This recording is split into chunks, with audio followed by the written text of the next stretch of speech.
ele Vitória está falando aqui que o livro da pesquisa é muito bom, mas é extenso. Realmente, eu tive que tentar achar um livro que fosse um pouco completo em relação a essa parte histórica das constituições, porque eu só estava achando resumões, entendeu? Esses resumões são complicados, porque não dá para a gente aprender esse tema superficialmente, entendeu? Então, assim, ficou meio que uma aula de história, né? Mas, se fosse... como é que a gente faria essa atividade se fosse essa atividade presencial? A gente iria... Eu ia passar um seminário para vocês e cada grupo iria ficar responsável por uma questão, não é, da história do Brasil, e ia trazer os contextos históricos, os contextos econômicos, políticos, jurídicos, de cada uma, né? Cada grupo ia ficar com uma. Só que como a gente não tem como fazer isso, né, não dá para dividir em grupos, é bem difícil de fazer isso à distância, aí eu pensei nesse livro aí, e eu espero que mesmo tenha sido cansativo, que vocês pelo menos tenham, usem esse fichamento, cansativo, que vocês usem esse fichamento para poder... Como assim? Vocês não estão vendo live? Não estão vendo a aula? Caiu?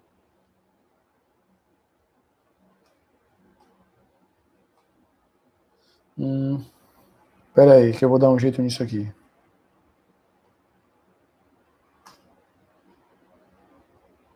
Vou tentar resolver isso aqui, espera aí.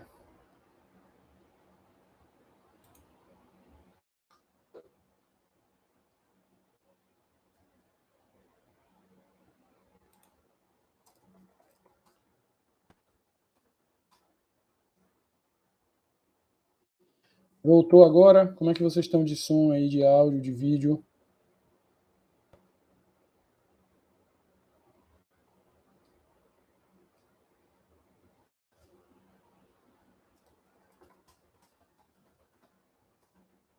Estão me ouvindo?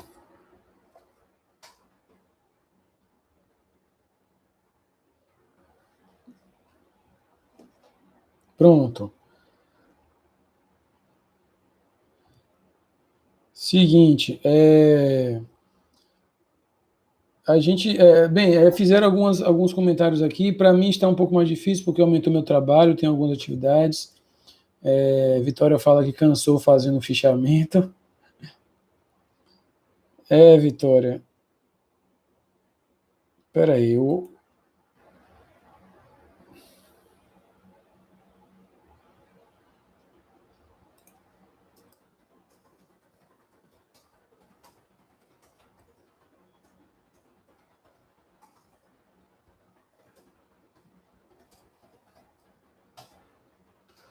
vocês não estão ouvindo nem vendo, é isso?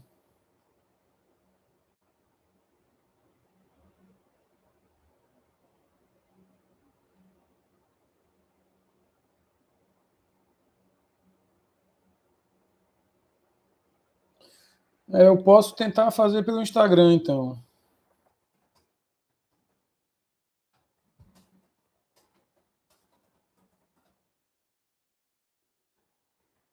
Vamos ver, se der problema de novo, a gente muda para o Instagram. Aí vocês entram no Instagram e a gente resolve.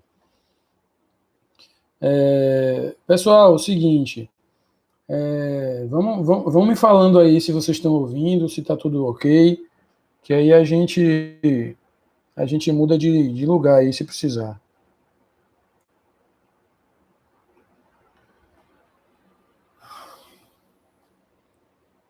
Pronto.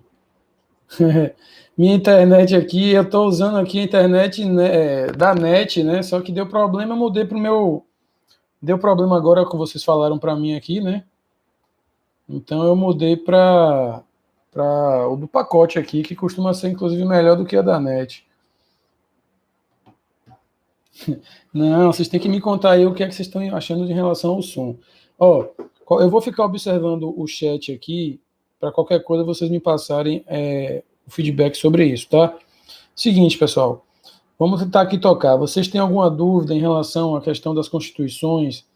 Eu sei que foi cansativo, eu estava justificando aqui para vocês que o cansativo foi necessário por conta de tentar suprir essa distância aí, essa falta de aulas presenciais, tá? Então, assim, É cansativo, infelizmente foi cansativo esse fichamento, mas eu espero que vocês tenham aproveitado, porque isso vai servir para uma fonte de pesquisa de vocês aí futuramente, tá? Eventualmente vocês vão estudar para alguma prova, até para a OAB também. Vocês vão ter aí um resumo de tudo que vocês estudaram em relação às constituições, tá? É um livro bem aprofundado, então assim é bom que vocês façam a leitura de novo, né? E as dúvidas que vocês tiverem, vocês têm que me perguntar. É para isso que essa aula funciona. Se vocês estão com alguma dúvida, vocês têm que me perguntar o que é que vocês não têm entendido. Do contrário, eu não tenho como fazer uma aula sobre todas as constituições, não por aqui, à distância. Tá? É muita Constituição e vocês precisam anotar o que vocês estão em dúvida e a gente começar a fazer. Vocês mandam as perguntas, as dúvidas pelo WhatsApp ou até por aqui.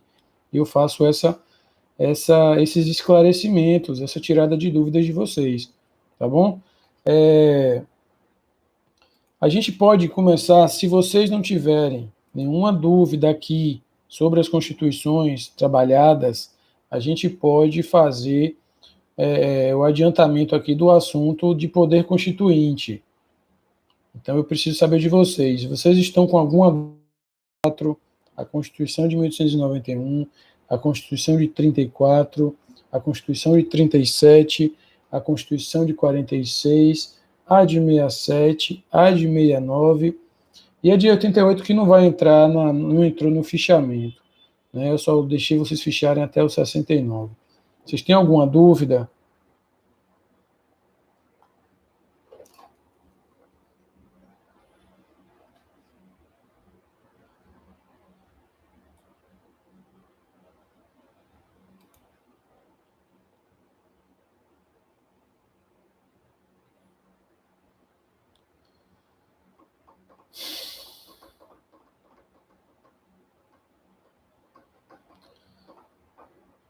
Pronto, beleza. Assim, pessoal, eu vou precisar que vocês me respondam aí no chat, senão a gente vai ficar no silêncio aqui, sem eu poder saber se vocês vão responder ou não. Eu vou tocar independente de vocês responderem ou não, tá? E aí vou deixar aqui, vocês depois acessam A gente já tem 10 minutos aqui tentando estabelecer a conexão e tudo mais. O que é que acontece? Deixa eu só livrar isso aqui.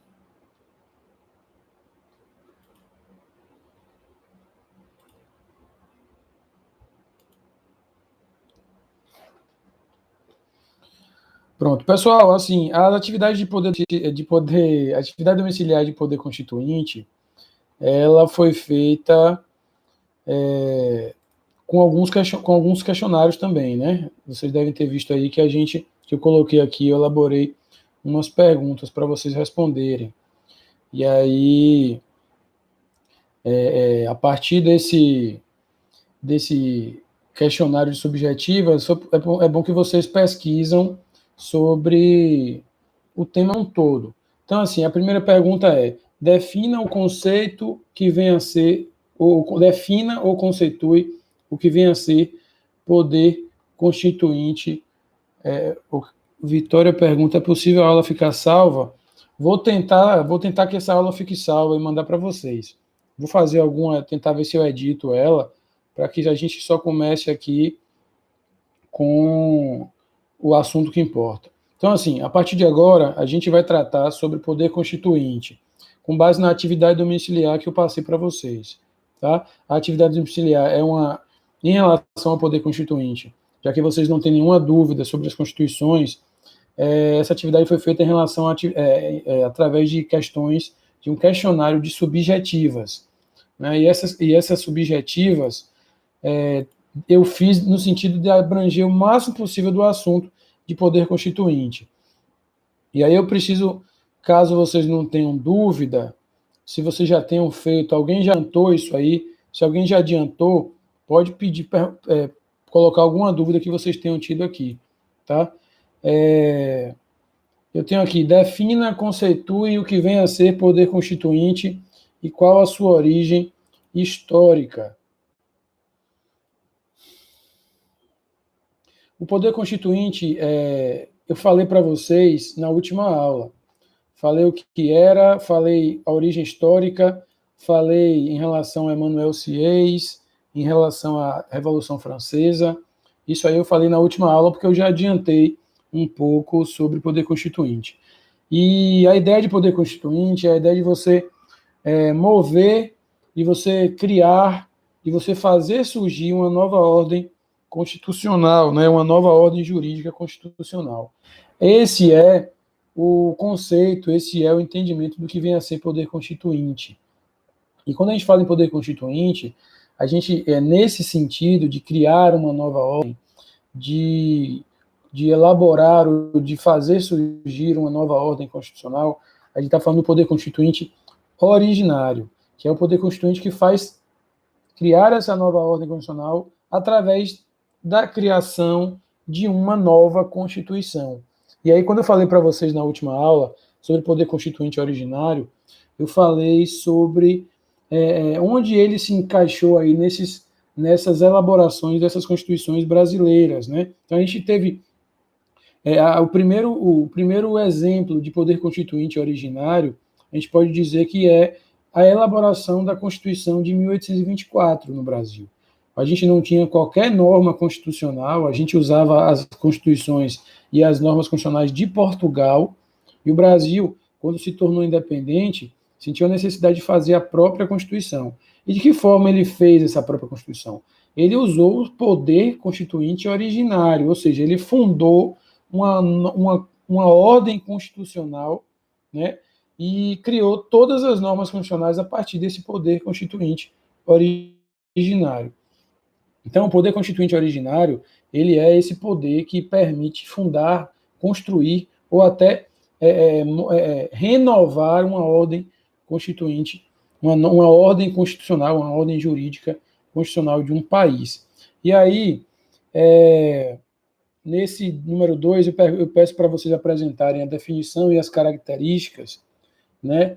E as características eu também trouxe na última aula, né? Que é a questão dos poderes constituintes, do poder constituinte ele ser incondicionado, ele ser soberano, incondicionado porque ele não se submete ele é insubordinado, ele não se submete a nenhuma previsão, a nenhum mandamento, a nada que estivesse previsto nas constituições anteriores. E eu dei o exemplo, né? Se você tem na Constituição, vamos dizer que na Constituição de 69, a Constituição de 69 que o Brasil teve era plena ditadura.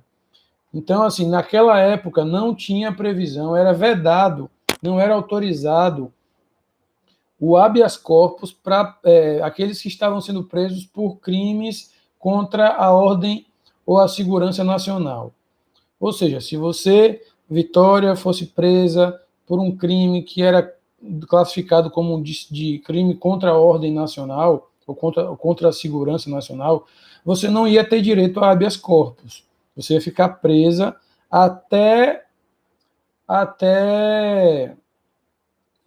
os seus pais lhe acharem, até o juiz, até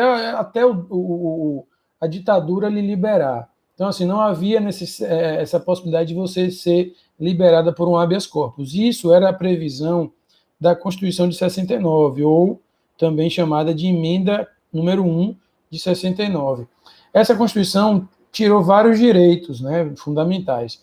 E um deles que eu acabei de falar é o habeas corpus. Aí veja o seguinte, a gente está na Constituição de 69 e a gente tem um movimento que chega ao ponto de mudar a Constituição, ou seja, foi convocada uma Assembleia Constituinte e foi fundada uma nova Constituição, que foi a Constituição de 1988, que é a Constituição atual. Quando essa Constituição de 88 foi criada, ela não tinha nenhuma obrigação de respeitar, de observar, de seguir ou de repetir nenhuma das previsões que estavam na Constituição de 69, que era a Constituição anterior. E muito menos nenhuma previsão que estivesse na Constituição de 67, na de 46, na de 37, 34. Ou seja, quando você monta Quando você faz uma nova Constituição, através do poder constituinte originário, você não se submete ao que estava previsto nas outras constituições, nas que estavam nas constituições anteriores. Por isso que ele tem a característica de ser incondicionado, insubordinado, ok? É ilimitado juridicamente, ok? Ele não tem limitação prevista nas constituições anteriores. Ele pode criar, inclusive, uma pena de morte, né? Se a Constituição de 88 quisesse criar uma pena de morte, ela criaria, tá? Não ia ter nenhuma limitação. Ah, mas na Constituição anterior não dava para fazer porque ela vedava isso. Paciência, você está fazendo uma Constituição nova, então você não tem a obrigação de seguir nenhuma regra que estava vigente antes dessa nova Constituição. Você cria uma nova ordem constitucional, entendeu? E essa nova ordem não tem limites, tá? É tudo novo. Outra característica do poder constituinte originário é a característica de que ele é permanente. Ou seja, toda vez que você vai fazer uma Constituição, por exemplo, você pensa que essa Constituição vai durar para a vida toda, né? Então, assim, a ideia do poder constituinte originário, a característica dele ser permanente, é de que toda vez que ele cria uma Constituição, toda vez que uma Assembleia cria uma Constituição, toda vez que um ditador cria uma Constituição, ele pensa que aquilo não vai mudar, que essa Constituição vai vigorar para todo o sempre. Só que a gente viu, vocês viram no fichamento das Constituições, que existe muita coisa que envolve, que está envolvido numa nova Constituição, numa mudança de Constituições. Né? Existem critérios políticos, sociais, econômicos, né, e jurídicos também, que fazem uma Constituição deixar de existir e ser substituída por outra. Ok? Essas são algumas das características do poder constituinte originário, né, que está aí na questão 2 do questionário de questões subjetivas que eu passei para vocês. Vitória passou aí uma dúvida, que é o resultado da nossa Constituição de 88 ser mais rígida no que se refere à mudança. É porque as anteriores ocorreram vários retrocessos? Sim, Vitória. Uma das razões para que a gente tenha uma dificuldade nas alterações, né, para alterar a Constituição Federal de 88 é resquício, é resultado de, eu vou dizer, entre aspas, traumas que os cidadãos tiveram nas constituições anteriores. Nada impede de que venha aí um grupo maluco e decida fazer uma nova Constituição e impor essa Constituição e outorgar uma Constituição através de um golpe, através de uma ditadura. Vai ser uma nova Constituição, não tem jeito. Mas em relação à nossa Constituição de 8, é mais difícil alterá-la, né? Tem algumas matérias que nem podem ser alteradas justamente por conta do passado, né? Foi feita uma forma de que alguns temas não fossem alterados. Eu falei para vocês sobre isso em relação a... Eu falei para vocês um pouco, não, acho que na última aula ou na penúltima aula antes da suspensão das aulas presenciais, em relação às cláusulas de eternidade, né, que foi criada na Alemanha no pós-guerra. Falei de Hitler, da ascensão dele, e falei de como foi essa construção dessas cláusulas de eternidade. E aqui no Brasil a gente tem as chamadas cláusulas pétreas. E eu vou falar para vocês um pouco mais sobre elas daqui a pouco. Na questão 3, eu pergunto o que é poder constituinte derivado, a sua diferença para o poder constituinte originário. Poder constituinte derivado, meus queridos e minhas queridas, se vocês tiverem alguma dúvida, podem perguntar. Se tiverem ok aí, falem que estão ok aqui nesse chat, tá? Poder constituinte derivado, ele é exatamente o poder que autoriza a...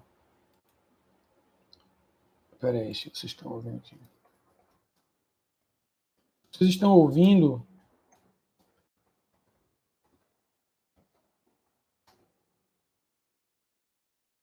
Fico aqui sem saber se vocês estão ouvindo.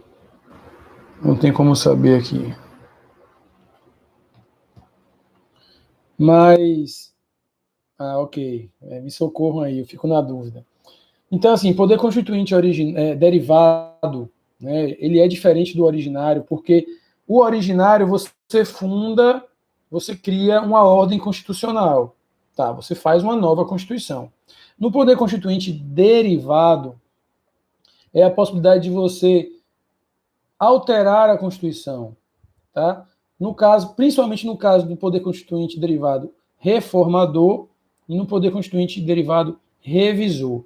No poder reformador e no revisor, você de fato altera, é uma forma de alterar a Constituição Federal, no caso do Brasil, de 88, né?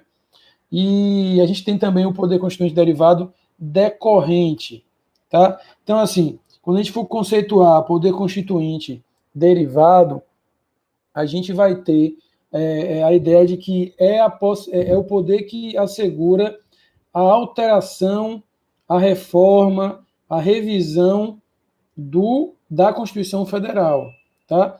E quando se trata de poder decorrente, né, o derivado decorrente, o poder que autoriza que os estados, né, da República Brasileira, Bahia, Ceará, Pernambuco, os estados do Brasil, eles elaborem a sua própria Constituição estadual. Então, assim, cada estado brasileiro tem a sua própria Constituição estadual, que é derivada da Constituição Federal. Então, vamos por partes, tá? O poder constituinte reformador é o poder que autoriza não sei se eu começo por reformador ou por revisor. Acho que revisor é melhor, que já aconteceu. Né? Eu vou começar por reformador. O poder constituinte reformador é o poder constituinte que é um poder constituinte derivado, né? E que autoriza a alteração da Constituição Federal. E de que forma ela é feita? De que forma essa alteração é feita? Através de uma proposta de emenda constitucional, ou seja, de uma PEC, tá? E essa reforma da Constituição, na última aula a gente falou sobre isso, de certa forma é para adequar, né, a Constituição à realidade brasileira, aos anseios, às necessidades dos cidadãos brasileiros. Às vezes, a Constituição não fica desatualizada, precisa de uma reforma, precisa de uma alteração. E é por isso que existe o poder constituinte derivado reformador. Prestem atenção, o reformador é através de uma PEC, proposta de emenda constitucional, tá ok? Acontece que não é qualquer pessoa e qualquer matéria e em qualquer momento que pode haver uma reforma na Constituição Federal. Existem limites ao poder constituinte derivado reformador. Percebam, existem limites para as PECs, tá? E os limites são classificados da seguinte forma: podem ser limites formais, limites materiais, limites temporais e limites circunstanciais. E eu vou explicar cada um.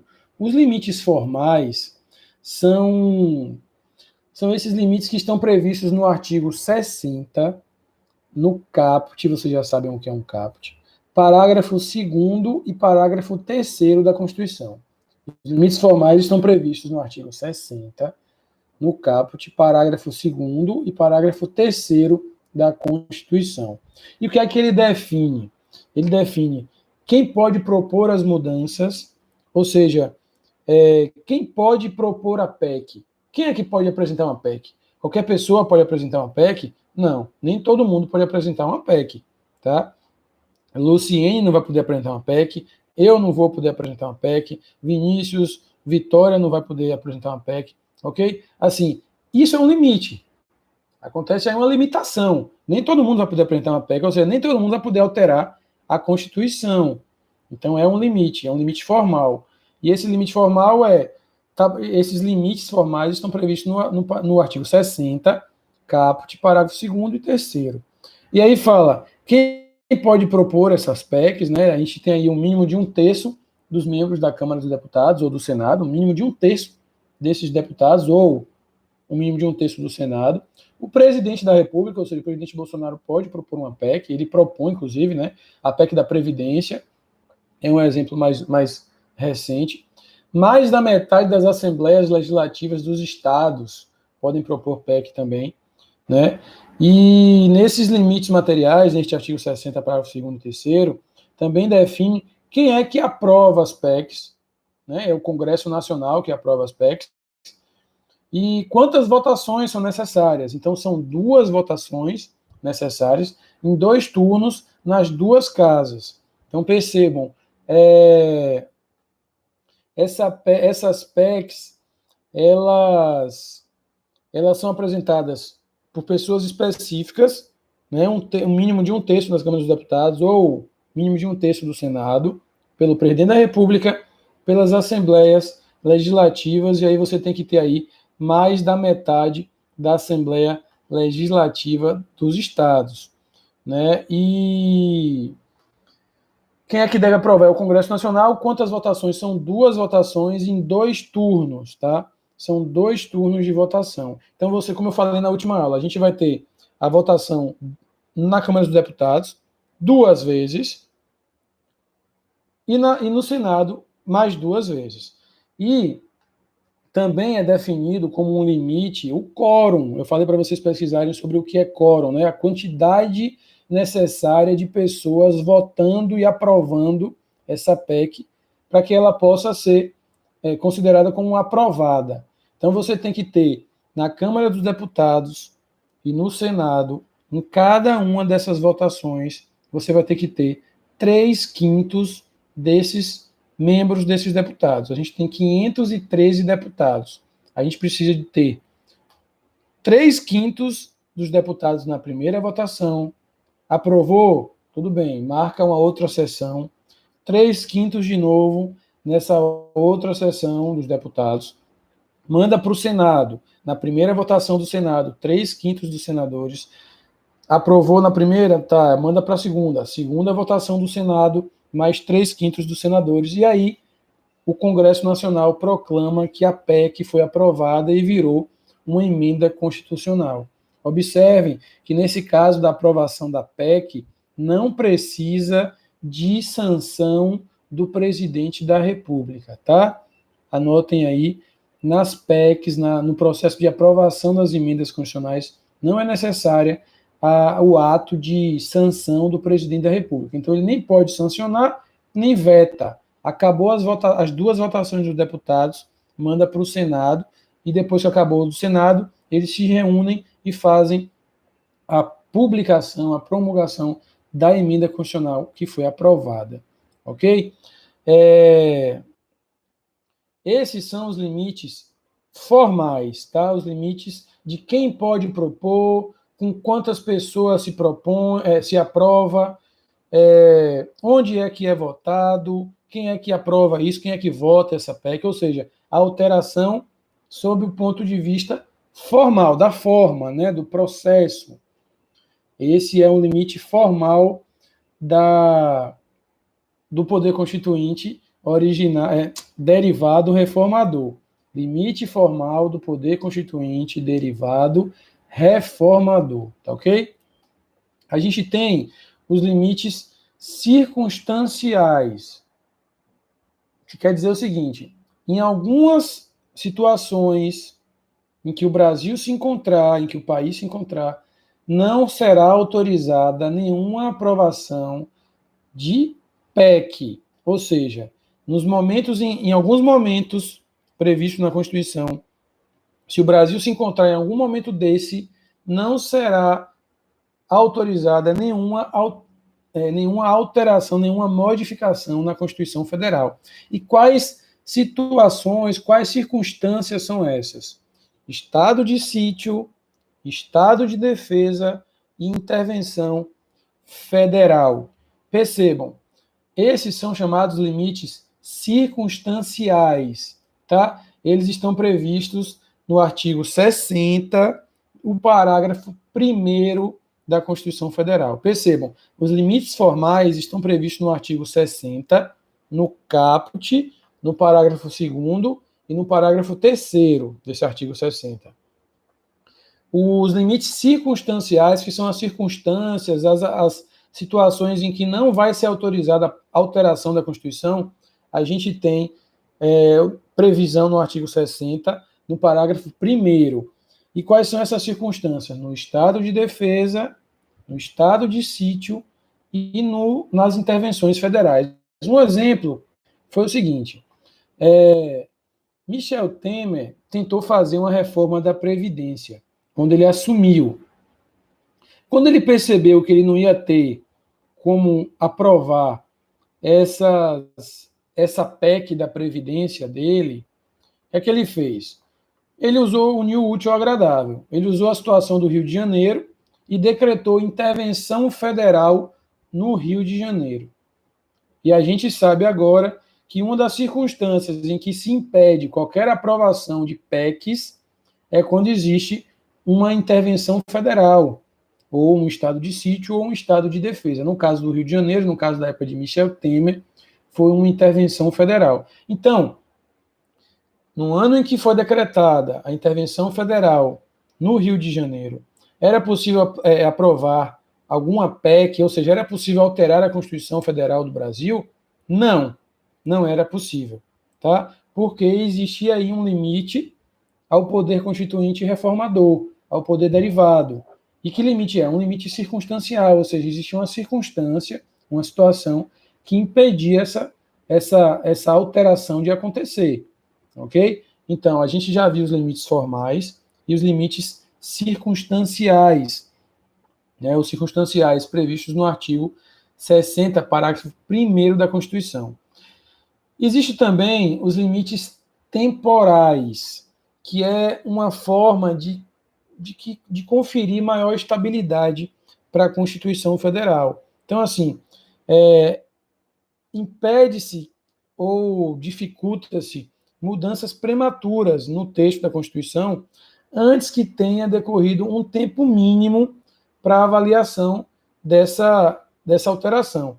E onde é que está previsto esse limite temporal em relação ao poder derivado reformador?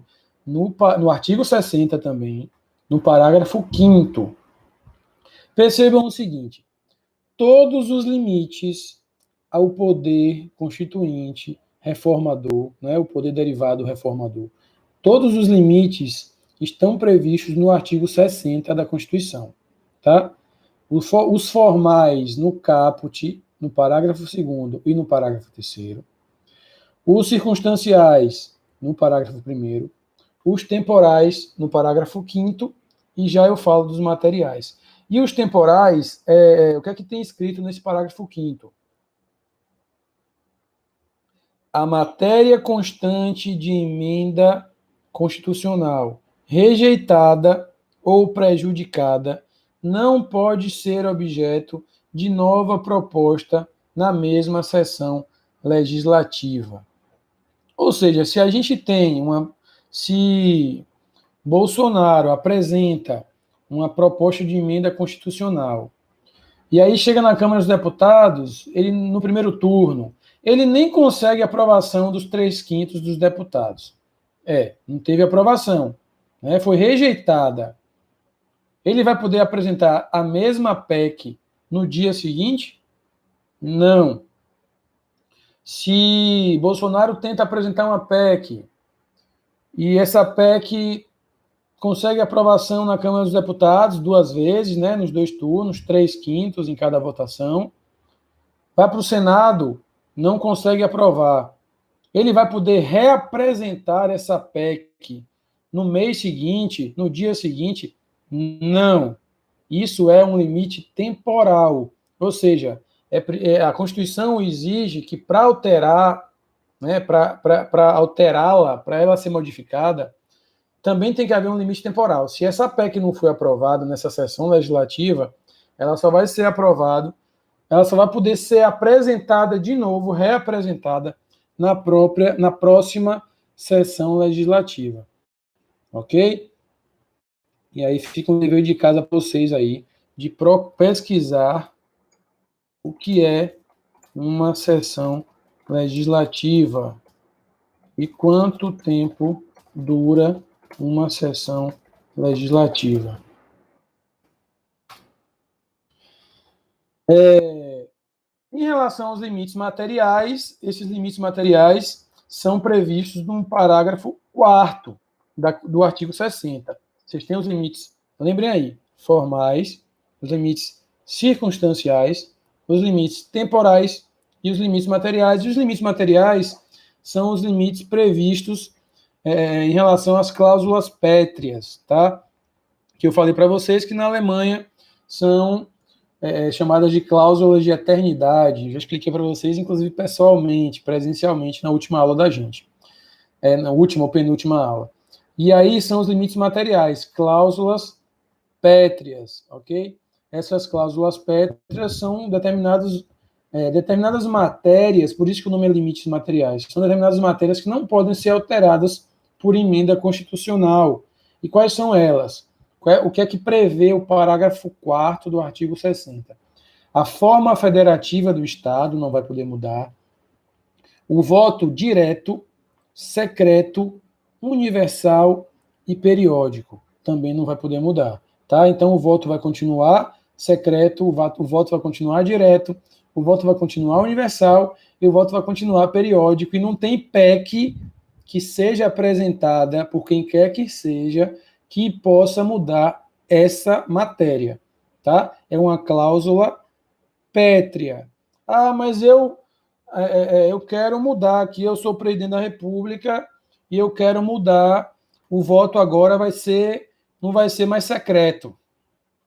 O voto agora todo mundo vai poder ter acesso a quem o outro está votando, quem é que o outro está escolhendo para ser seu representante. Isso é impossível. Essa PEC não vai passar, ela vai ser rejeitada, porque ela vai estar violando um limite previsto na Constituição, que é chamado de limite material. Ou seja, eu posso alterar a Constituição Federal? Posso alterar a Constituição Federal, através do poder constituinte derivado reformador. Mas eu tenho limites nesse poder derivado reformador. Limites formais, limites circunstanciais, limites temporais e limites materiais, que são as cláusulas pétreas. Separação dos poderes também não dá para mexer na separação dos poderes, não dá para eu criar uma PEC para criar um poder moderador, como a gente tinha na Constituição de 1824. E, por último, os direitos e garantias individuais, ou seja, os direitos fundamentais, eles não podem ser alterados, eles não podem ser excluídos, não podem ser prejudicados. É preciso a gente ter essa certeza de que limites materiais também incluem os direitos fundamentais. Ok? Eu não posso criar uma PEC e fazendo, extinguindo o habeas corpus. O habeas corpus é um direito fundamental, é uma garantia fundamental. Eu não posso elaborar uma PEC, eu sou o presidente da República, eu quero fazer uma PEC para instituir a pena de morte. A vedação da pena de morte também é uma garantia fundamental.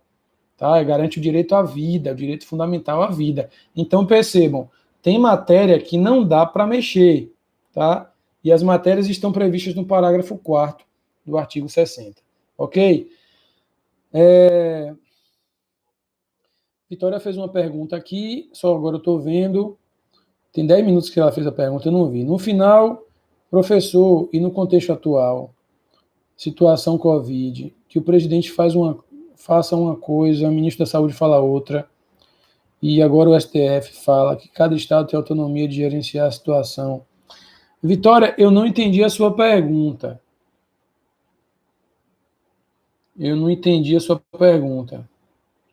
Mas, assim, eu falei para vocês que no Brasil a gente vive num sistema de freios e contrapesos. Ou seja, cada poder fiscaliza ou freia ou dá um limite ao outro poder. Então, assim, o Poder Legislativo fiscaliza o Executivo, mas se o Legislativo fizer alguma coisa ilícita, irregular, que venha ferir a Constituição, o Poder Judiciário vai intervir. Se o Poder Executivo fizer alguma coisa, algum ato que viole a Constituição, o STF, que é o Poder Judiciário, ele vai intervir. Mas quem é que escolhe os membros do Judiciário? O Poder Executivo é que escolhe os membros do Judiciário. Ou seja, quem é que vai nomear os ministros do Supremo? O Poder Executivo, o Presidente da República. Quem é que vai aprovar essa indicação? Né? Observem como está tudo interligado. O Poder Judiciário, no caso constitucional, é o Supremo, é o STF. O Presidente da República indica, é o Poder Executivo que indica quem vai ser o membro do Poder Judiciário do Supremo. E quem aprova ou não essa indicação é o Poder Legislativo. Então percebam que todos os poderes participam, né, disso aí. Mas um olha o outro, um fiscaliza o outro, um dá limites para o outro, tá? Só fazendo a contextualização do que Vitória comentou. Vitor perguntando, a atividade que o senhor passou sobre poder constituinte tem a ver com a live? Poder constituinte originário e derivado. Vitor, acho que você chegou depois, não foi? Exato. É exatamente isso. Eu perguntei para o pessoal aqui, que estava presente, se alguém tinha alguma dúvida sobre a atividade domiciliar do fichamento das constituições brasileiras. Aí o pessoal falou que não tinha dúvida nenhuma, que achou cansativo, né? Eu concordo, realmente é uma atividade cansativa, mas foi necessária para tentar suprir, porque ele tem muita informação sobre as constituições. Então, assim, ainda que tenha sido cansativo, foi importante para que vocês pudessem conhecer uma coisa que talvez não volte mais, porque esse assunto a gente não vai ter como retomá-lo, entendeu? E aí, depois que a gente passou, ninguém falou que estava com dúvida, a gente passou para a atividade domiciliar, para o assunto, né, da atividade domiciliar, da segunda atividade domiciliar, que tem a ver com o poder constituinte, o derivado, né, o originário e o derivado. E aí eu estava falando agora sobre os limites, né, as características e os limites do poder constituinte derivado, né, e o poder constituinte derivado, reformador, que eu já falei para vocês, e eu acabei de responder, inclusive, a pergunta 5, né, quando eu falei dos limites do poder derivado reformador. A gente também tem o poder derivado revisor, que é um poder que foi trazido em uma determinada época, né, pós-Constituição, pós-promulgação, a Constituição foi promulgada, deu tudo certo, beleza, mas tinha uma previsão lá, né, no seu artigo 3º, no ADCT. Aí vocês devem perguntar, professor, o que é ADCT? ADCT é o ato, é uma sigla, né, que significa Ato das Disposições Constitucionais Transitórias, tá? E esse ato das disposições constitucionais transitórias, ele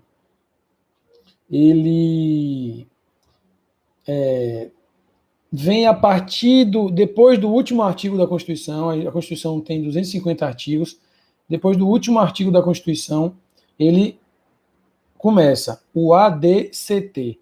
E o que é que ele falava, né? Eu vou pedir vocês pesquisarem também, pesquisar o que são os ADCTs. Mas os atos das disposições constitucionais transitórias são previsões que o pessoal, quando fez a Constituição de 88, a Assembleia Constituinte, entendeu o seguinte, olha, tem coisa aqui, tem previsão aqui, que a gente não precisa colocar definitivamente, permanentemente, no texto da Constituição, dentro dos 250 artigos. Por quê? Porque vai ter coisa aqui que só vai ser só para a gente poder caminhar com a Constituição nos primeiros anos. já que a gente tinha uma Constituição e vai mudar de Constituição, está tendo outra, é preciso que a gente tenha uma transição, né, com algumas necessidades de irem caminhando aos poucos. E por isso que se criou os atos das disposições constitucionais transitórias, ou seja, vai ter força até o momento em que aquele ato se consumar, aquele ato for realizado. Eu vou dar um exemplo. O artigo 3º do ADCT, ele fala que após 5 anos contados da promulgação da Constituição Federal, né, a Constituição Federal foi promulgada dia 5 de outubro de 1988, 5/10 de 1988. E o que é que ele previa? Após 5 anos, né, após 5 anos contados da promulgação da Constituição, vai haver uma revisão constitucional, tá? Então, assim, foi completado 5 anos, a gente fez 5/10 de 88, foi a promulgação. Aí você conta aí, 5 anos, a partir desses 5 anos, era autorizado pelo próprio ADCT, da Constituição Federal, uma revisão da Constituição Federal. Eu não estou falando aqui de poder constituir para andar, tá? E assim, elas não estão dentro dos 250 artigos da Constituição. Elas são como se fossem auxiliares ao texto, né, ao texto normal. Vocês estão me ouvindo bem?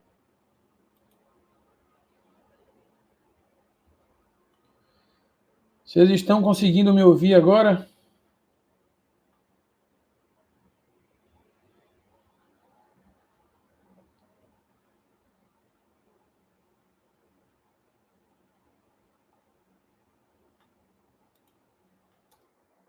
Estão me ouvindo? Pronto. Então, a DCT, pesquisem também, tá? A DCT não é ato institucional, tá? A pergunta de Vitor foi boa. A DCT não é ato institucional, ele não pode ser confundido por ato institucional, tá ok?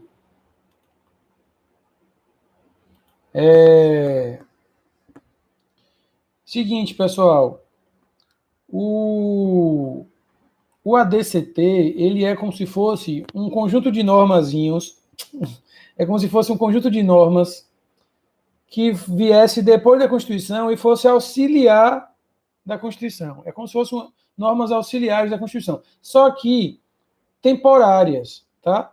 Por isso que o nome ADCT é transitória, temporária, não vai ficar vigente para sempre. Entenderam? E aí o exemplo que eu dou é o artigo 3º do ADCT, que ele fala o seguinte: após 5 anos contados da promulgação da Constituição, vai haver uma revisão constitucional, ou seja, uma revisão da Constituição Federal. E aí, a dúvida das pessoas era: essa revisão vai poder ser geral? Vou revisar tudo? Ou essa revisão vai obedecer às cláusulas, vai respeitar as cláusulas pétreas? O Supremo, na época, foi provocado nesse sentido, né? Ele chegou essa dúvida para eles lá.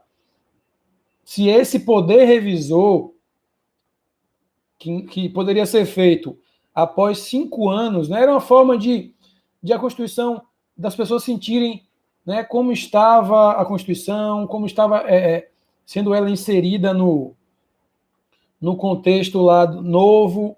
Era uma forma das pessoas começarem a sentir a Constituição e como ela viveu, né, como foi essa entrada dela em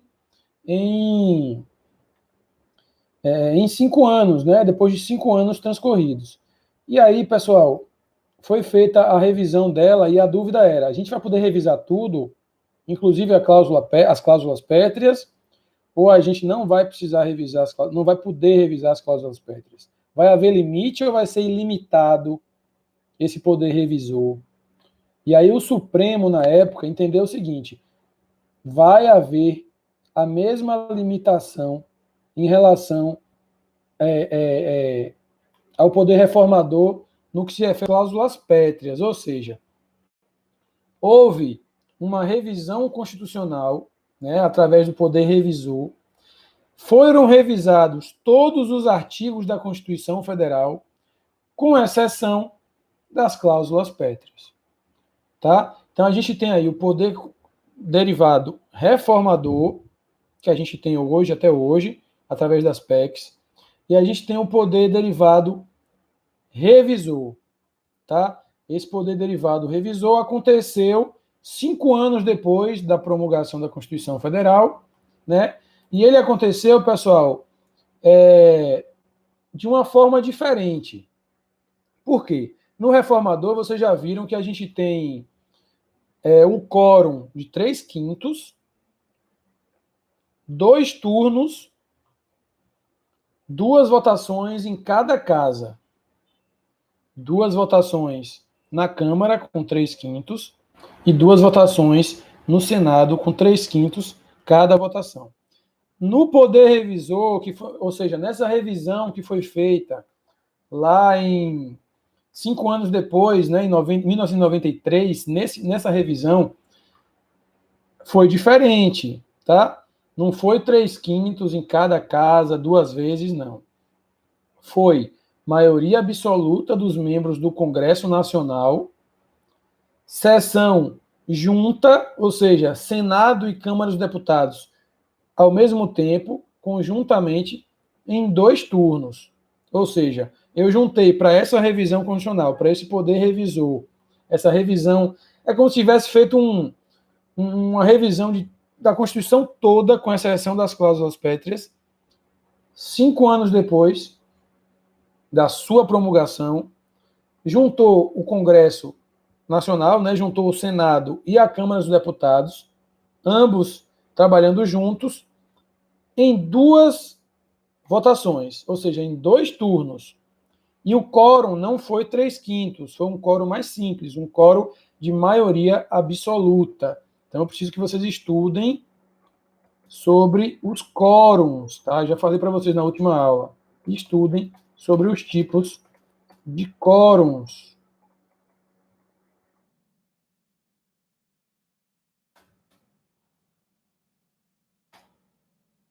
Ok? Esses são os poderes constituintes derivados reformador e revisor, tá? E a gente tem um outro poder constituinte derivado, que é o poder constituinte derivado decorrente. Esse poder constituinte derivado decorrente é o que autoriza os estados a fazerem, a estruturarem as suas próprias constituições. Lembro para vocês, por que ele é derivado? Porque essas constituições estaduais, elas vão ter que respeitar e observar as previsões da Constituição Federal. Então, tem o seguinte, quando foi criada a Constituição Federal de 88, a gente teve aí o poder constituinte originário, ou seja, fundou-se aí uma nova ordem constitucional. Ok? Pronto. A Constituição de 88, ela autoriza, né, ela permite que exista aí alteração do seu texto, através de PECs. Ela também autorizou a revisão depois de 5 anos. E ela também autorizou que os estados façam as suas próprias constituições estaduais, respeitando e observando o que a Constituição Federal prevê. A gente tem o poder originário e temos os poderes derivados, reformador, revisor e o dos estados. O dos estados é o decorrente, que autoriza os estados a terem as suas próprias constituições respectivas. Tá? essa previsão do poder derivado decorrente está no artigo 11, parágrafo único do ADCT, tá? Artigo 11, parágrafo único do ADCT, poder constituinte derivado corrente. Artigo 11, parágrafo único do ADCT. E fala o seguinte: promulgada a Constituição do Estado, caberá, no prazo de 6 meses, votar a lei dos municípios, tá? Chamada de lei orgânica. E o artigo 11 prevê tanto o poder derivado dos estados de fazer suas constituições estaduais, quanto dos municípios elaborarem as suas leis orgânicas, que são como se fossem as leis, é a lei mais importante dos municípios. Ok? Então percebam que o poder decorrente é o poder dos estados elaborarem as suas constituições estaduais com base no que diz nas disposições da Constituição Federal. Ok? Então a gente tem poder reformador, revisor e decorrente.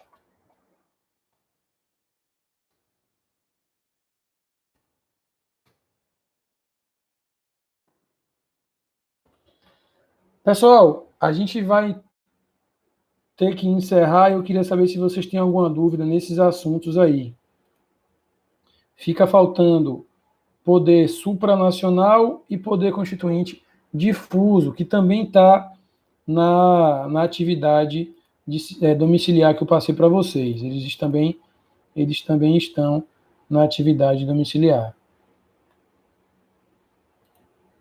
Aí o que não deu para discutir, reviso. O que não deu para discutir nessa aula, a gente fala na próxima aula, tá? Na aula da semana que vem.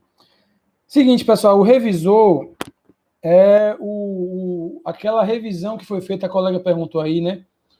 Vinícius perguntou sobre o poder revisor. O revisor, pessoal, é aquela possibilidade de alterar a Constituição, né, que foi prevista no ADCT, né, no artigo 3º do ADCT, né, esse é o poder revisor, vou colocar aqui, poder revisor, artigo 3º do ADCT.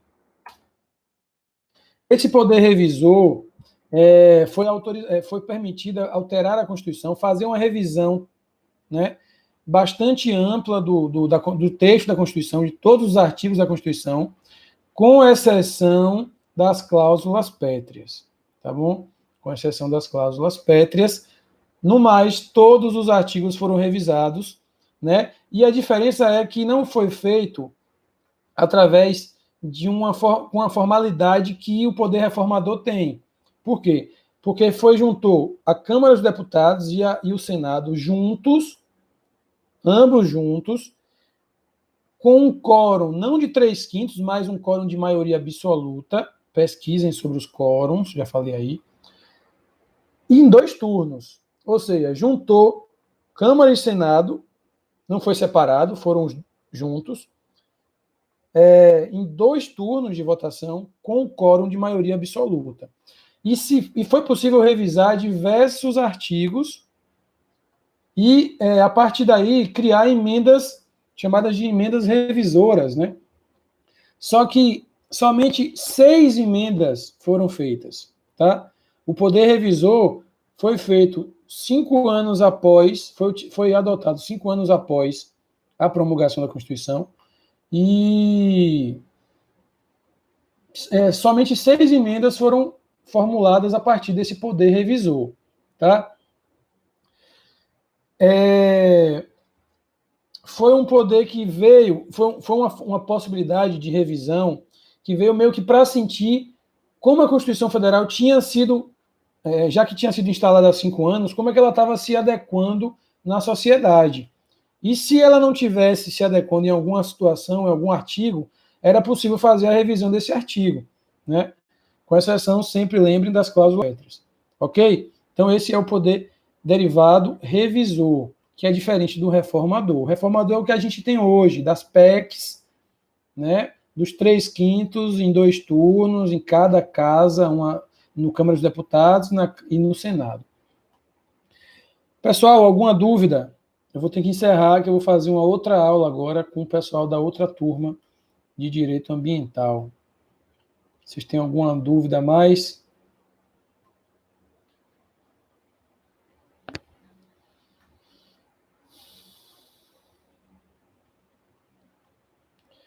Pessoal, a gente vai tentando aqui, né, mais uma vez, tentando encontrar soluções para que vocês não fiquem sem conteúdo, né, sem explicações.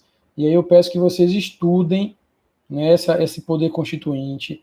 Para qualquer dúvida que vocês tenham, na próxima semana a gente trata, né, especificamente em relação às dúvidas e ao resto das questões que não deu para eu tratar aqui sobre atividade domiciliar, tá? Eu peço que vocês estudem, vamos tentar suprir isso aí. Não vai ser um semestre perdido, acreditem, né? Vocês estão tendo acesso aos assuntos, às vezes de maneira um pouco mais chata do que seria numa aula, né, presencial, é claro, né? Fichamento é chato de fazer, mas pelo menos fixa o conteúdo, né, nas nossas cabeças, tá? Então eu peço que vocês continuem estudando, se esforçando, e eu agradeço se vocês tenham participado aqui, tá? Vamos tentar fazer o máximo possível para suprir isso aí, tá? Um abração para vocês e até a semana que vem.